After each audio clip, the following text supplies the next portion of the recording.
tell us more about the IDF Christian recruitment program and how that's working and what that will do in the future? I want to answer you with a Hebrew, okay?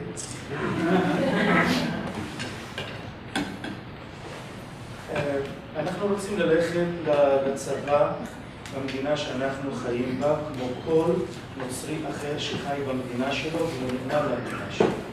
We want to go to our army just as every Christian in every other country would go to his army if he wanted. גם אותם נוצרים שהם חיים במדינות ערביות ומשרתים את הצבא שלהם. Even the Christians in Arab countries that will go to their army. אנחנו לא שולחים את הבנים שלנו לצבא כדי להרים נשק ולהרוג. We're not sending our boys to the army to raise up weapons and kill. הצבא במדינת ישראל הוא צבא מוסרי כמו כל צבא אחר במדינות בעולם. The army in Israel is an army of morals, just like every other Western army. אבל כשאתה נמצא במלחמת קיום, אתה חייב שיהיה לך צבא חזק. But when you're in a situation that you're fighting for your life, and survival as it is, you must have a strong army. הלוואי שלא יהיה לנו לא צבא ולא מלחמות. He wishes that we didn't have an army or wars. יהיה לנו רק just peace. אבל זה לא המציאות. But that's not our reality. לכן הנוצרים במדינת ישראל, כמו הדרוזים, הבדואים, הצ'רקסים שהם דוברי שפה ערבית, משרתים את הצבא, גם הם צריכים לשרת בצבא מתוך נאמנות ושייכות. And that's why, just like the other minorities in Israel, such as the Druze, the Yazidis, the Chaldeans, that are also Arab-speaking minorities, that the Christians should also serve in the army out of loyalty to their country. הגורל של הנוצרים והיהודים הוא גורל משותף. The fate of the Jews and the Christians is a shared fate. אנחנו למדנו בהיסטוריה איך רדפו את היהודים ועדיין רודפים אותם ורודפים את הנוצרים. We've studied in history how they persecuted the Jews. They still persecute the Jews, and now they're persecuting the Christians. לכן אנחנו צריכים לשתף פעולה ולשמור, לחזק ידיים ולשמור אחד על השני. Therefore, we must cooperate, work together, and join arms to protect each other. אנחנו לא הולכים להרוג בצבא. That we're not going with an objective to kill. אנחנו הולכים למנוע את הטרור להיכנס למדינה. We're going with an objective to prevent terrorism. And I applaud what you're doing.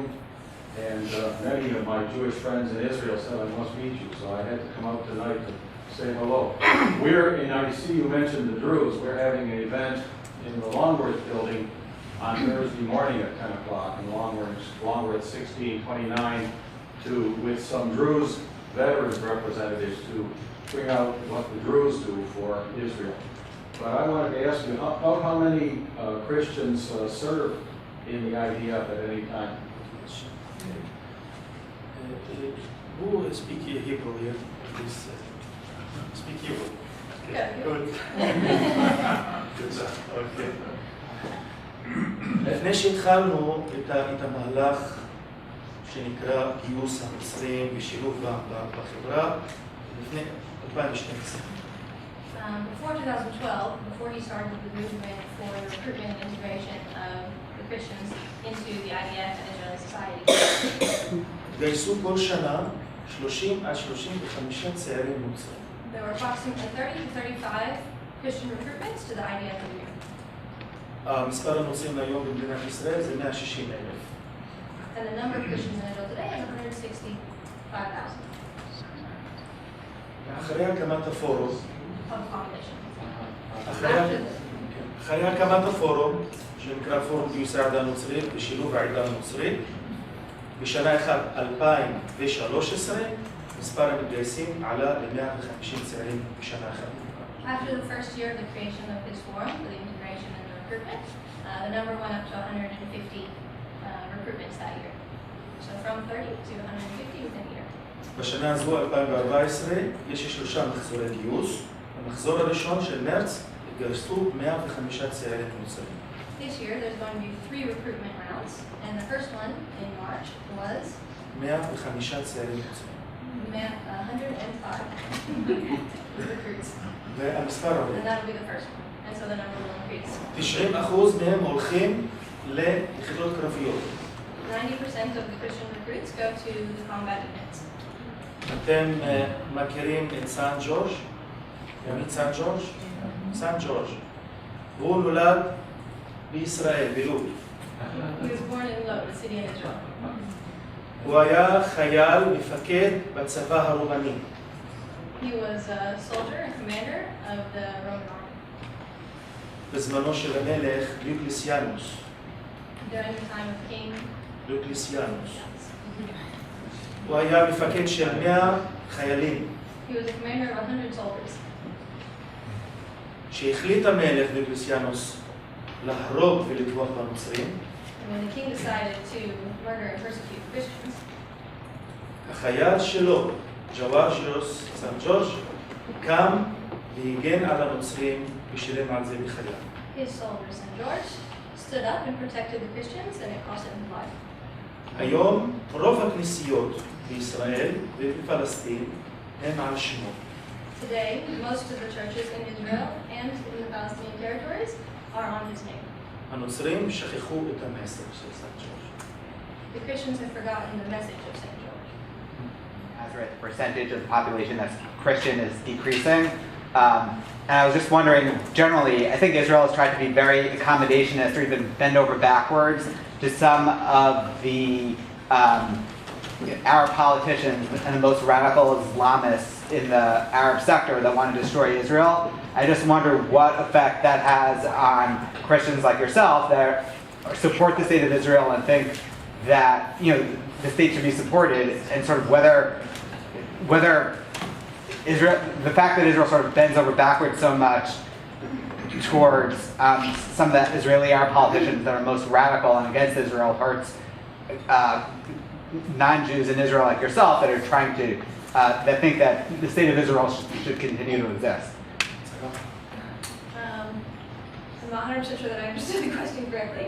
You're asking if he feels as a Christian in Israel, how he feels regarding the members in the Israeli government or side of the Arab population that disagree with him?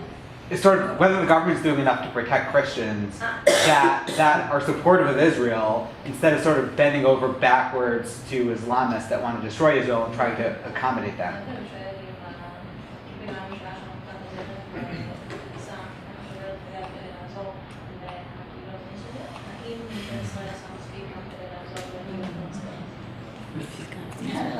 This is a very good question. אני רוצה לומר את האמת. He wants to tell the truth. I'm just, okay? הממשלה, ממשלת ישראל הנוכחית, שראתה רצון אמיתי ונכון מצד הנוצרים בתוך המדינה להשתלב, אמיתי, להתגייס לצבא, הממשלה תתגייס את כולה היום כדי לעזור לנוצרים להשתלב. It says that the current government of Israel that sits in power today, when they saw a real and true desire from the Christian community to integrate into the IDF and Israeli society, that they all joined together and are working towards this cause. ראש הממשלה, מיסטר בנימין נתניהו, קרא לי והזמין אותי למשרדי הממשלה, והקמנו פורום משותף בין הממשלה לבין הנוצרים שמאמינים שהם נוצרים ישראלים שרוצים לשרת את המדינה שלהם ולתרום למדינה שלהם, והתחלנו את הדרך, המשכנו את הדרך ביחד. Prime Minister Benjamin Netanyahu invited him to his office recently, and they have created an official forum between the Israeli government and the Christian community in Israel to encourage this integration, and they've begun the process together.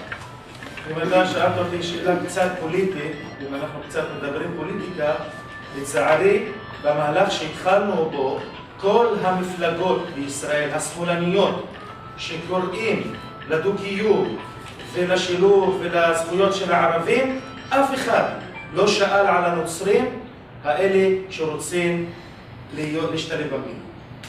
He said, and if you already opened the door to a political question, that he wanted to just state that none of the radical parties in our parliament that sometimes even call for the destruction of Israel inside our parliament, and the parties that would like to separate them, the Arab populations from the Jewish population, none of them came to the Christian population and asked them exactly how they feel about that or what their opinion is. אני הייתי צריך להביא לכם תמונות של וילות וארמונים של ערבים שחיים במדינת ישראל. He said they should have brought you pictures to show you the villas and mansions of the Arab communities in Israel. אני רציתי להראות לכם את המכוניות, את רמת החיים הגבוהה שלהם במדינת ישראל. Their cars and their high level, high quality lifestyle. ששר החוץ מיסטר ליברמן הציע לעשות החלפת שטחים בין האזור של המשולש, כולו שם המוסלמים, ללכת לפלסטין, להישאר בבית עם האדמות, אבל שיהיו תחת שלטון פלסטין ולקבל משם חלקים של הארץ. 99% מכלל האוכלוסייה שם יצאו לרחובות והפגינו נגד ההצעה של ליברמן. That even in some of our radical communities, when Foreign Minister Lieberman proposed the land swap of what's called the triangle in the northern section of the Israeli territories, when he offered the land swap, so even those communities that come out and protest against Israel's legitimacy on a daily basis, 99% of them went to the streets and protested to not be given to a Palestinian government and put under Palestinian rule. אני לא אומר לכם שאין בעיות בכלל. I'm not saying that there's no problems at all. אין שום בית בעולם שאין בו בעיות. There's no house in the world where there's no problems. אבל אני רואה את התמונה הכללית. But I see the general picture. אני רואה שיש ביטחון, I see there's security, יש דמוקרטיה, democracy, אני רואה שיש לנו חופש פולחן דתי. freedom of religion.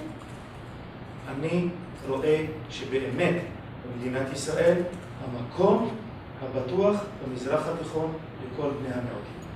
And I see Israel as the only safe place in the Middle East for Christians and minorities.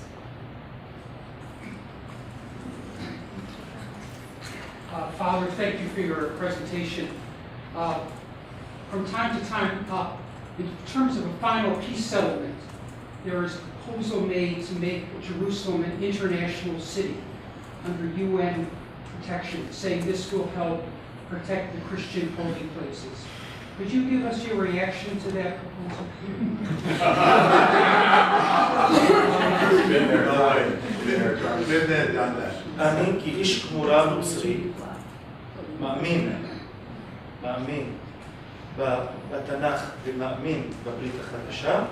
אני אומר לך שירושלים, כך זה השם שלה.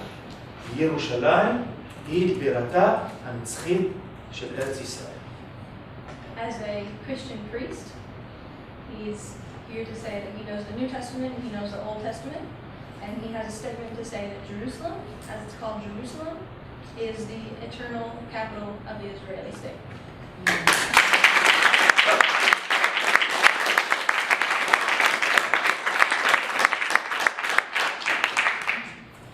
Yes. I'm kind of wondering about an organization headquartered in Jerusalem called Saville. Atik, I think is his name, is head of it, but I haven't heard much about it lately. Is it gaining strength or weakening, or it's sort of been hostile, I think, to the state of Israel. I'm just kind of curious what kind of interface they have with other Christians in Israel.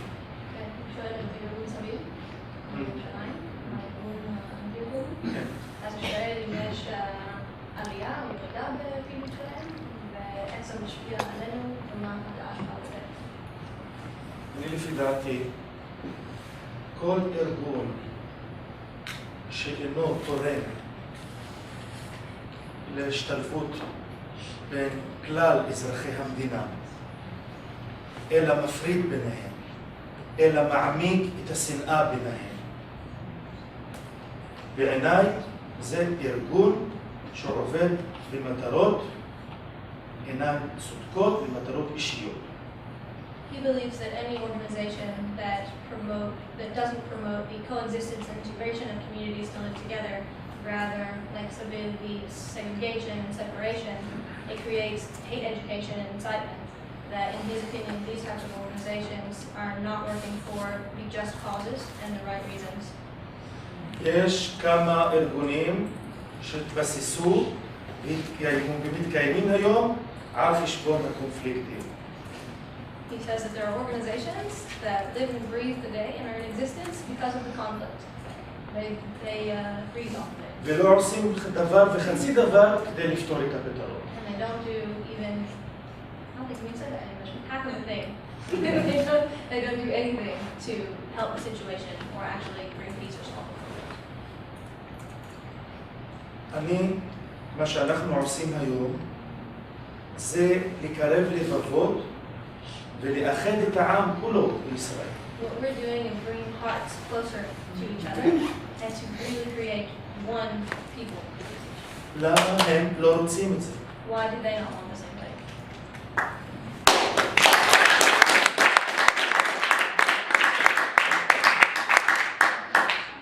I've read that some Arab veterans of the IDF have had a hard time reintegrating in society, whether it's the resistance of some of their family members or their clan members or their villages.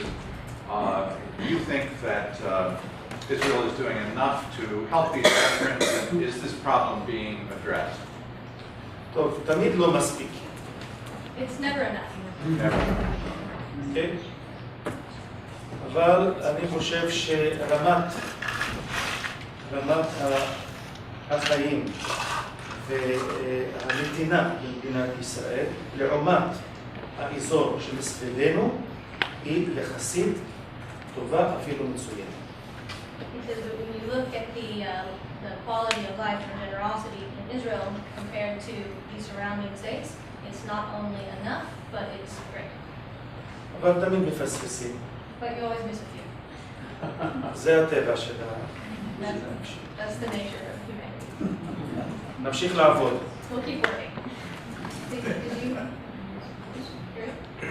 What can we do here to enable and facilitate? I wear this question. That's a shell. Be afraid to shell. שני דברים. Two things. הדבר הראשון הוא אחריות ולעשות מחדש קצת חשבון לאן מזרימים כספים לקהילות ומדינות מוסלמיות. He says the first is to take more responsibility and to recalculate and reassess where this country flows its financial aid and money into the Middle East and Muslim communities. דבר שני זה לעזור לי להפיץ את המסר שלי. Second, to help him get his message out. Yes. What happens if it eventually turns out that Palestinians are never willing to come to the table with a genuine intent for peace? What then? שואל מה קורה אם בסוף השלטון הפלסטיני אף פעם לא יגיע לשולחן עם הצעה אמיתית לתת שלום.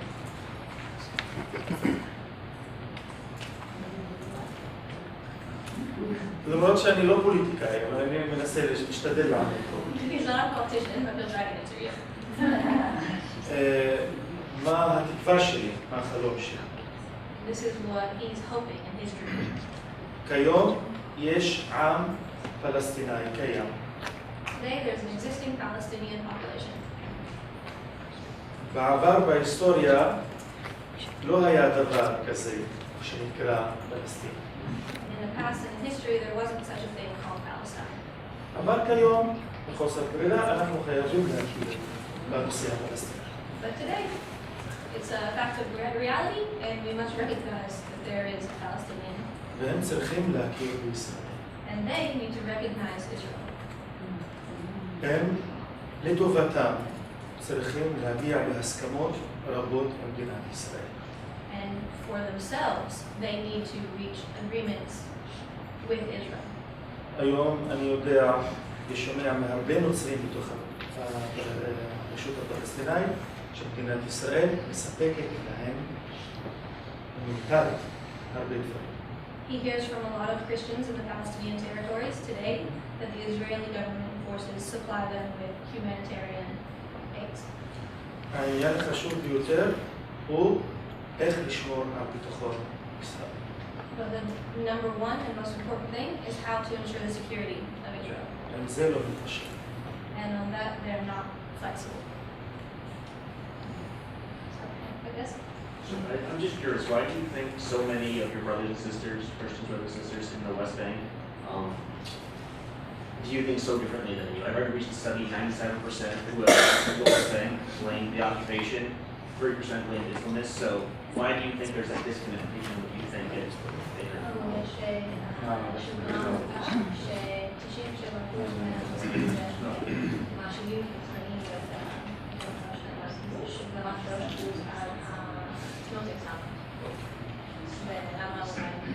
טוב, אני רוצה לומר לך, וזו שאלה מאוד חשובה לי.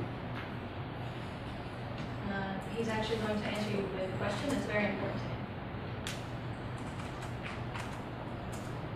הכיבוש, מספר הנוצרים ברשות הפלסטינאית הולך ויורד למספרים מאוד מאוד כואבים. The number of Christians in the Palestinian territories is reducing itself to very painful numbers. בבית לחם, מספר הנוצרים זה 2% רק. In Bethlehem, the amount of Christians is only 2% now. בעזה יש לנו, לפי הנתונים של הבישוף, שנתן לי אותם לפני מספר חודשים, 1,500 נוצרים. And according to the High Bishop, in Gaza, recently the count is at 1,500 Christians. למה רק הנוצרים עוזבים את פלסטין בגלל הכיבוש?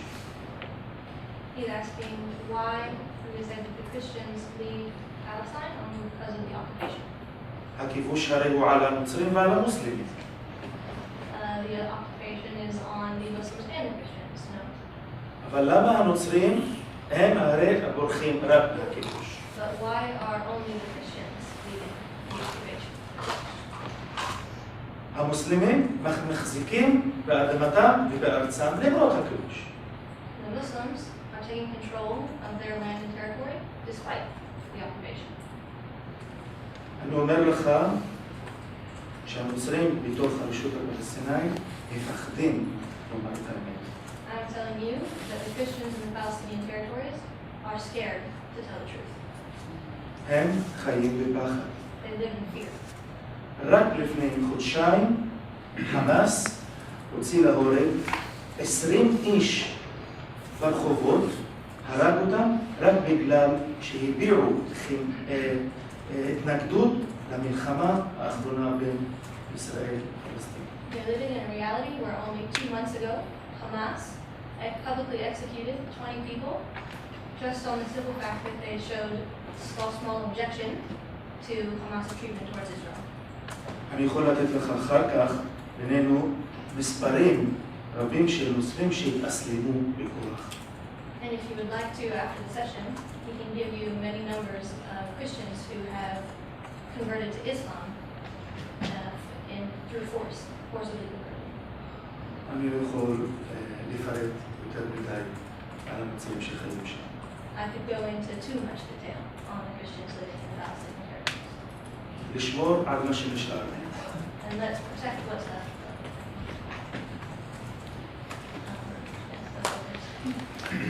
Hi. We've seen a lot of hostility recently from Europe towards Israel. The British voted for a Palestinian state, and the Swedish did recently, and the Spaniards are supposed to vote soon. Have you had an opportunity to speak, to carry your message to Europe, and what sort of reaction have you had?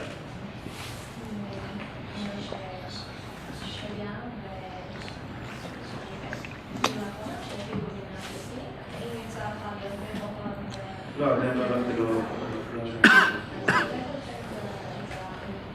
אני הלכתי He hasn't been to Europe. He's going to Spain later this week.